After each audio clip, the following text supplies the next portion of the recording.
Hi, everyone. I'm just going to talk briefly to you about our new prison ministry.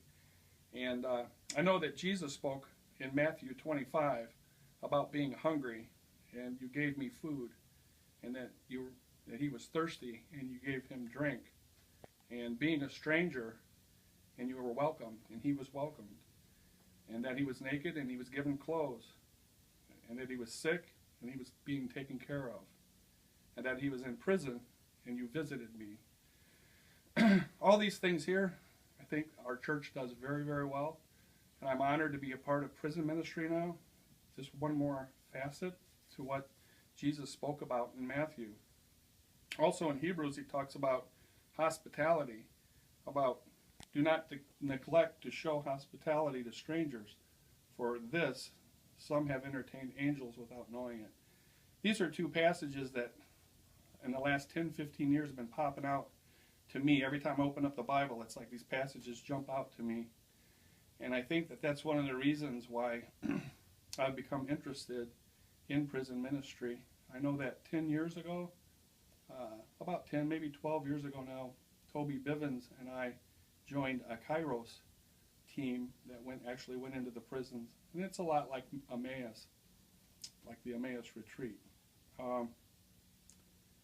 Let's see, we took about 100 dozen cookies, and as some of you might even remember, a lot of you made cookies for us to take to the prisons, and that was kind of cool, but it ended up being long drives, and we ended up not following through with it because of various things that were going on at the time, so we kind of dropped away from that.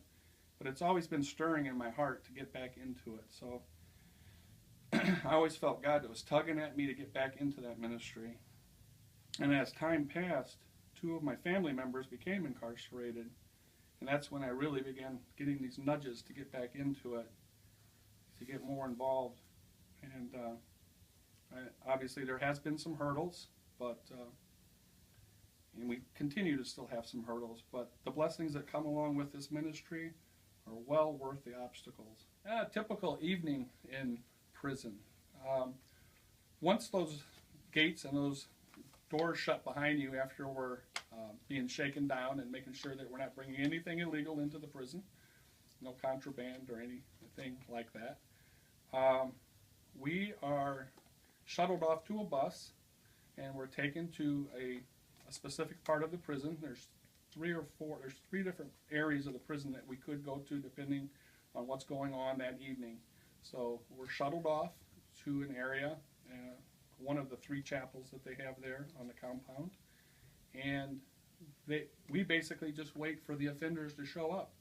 And there's a guard at the door, and they all come in, and I think myself and the rest of the team was really surprised because they come in and they say, "God bless you for being here."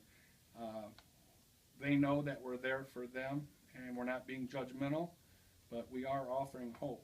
And it's so awesome when we're there with them because they ask questions, and if we don't know the answers, we'll find out and get back to them. But I mean, there's singing, there's all kinds of praises and worship going on, and you could just feel that Jesus is in the center of that room when we're all together. We have different agendas that we go by different nights to keep it, from being redundant. When we leave there from Westville, I can say that we really, really feel blessed. We are on a high because of the fact that I think God blesses us when we try to bless other people, and God's showing us, this is where we need to be when we need to be doing it.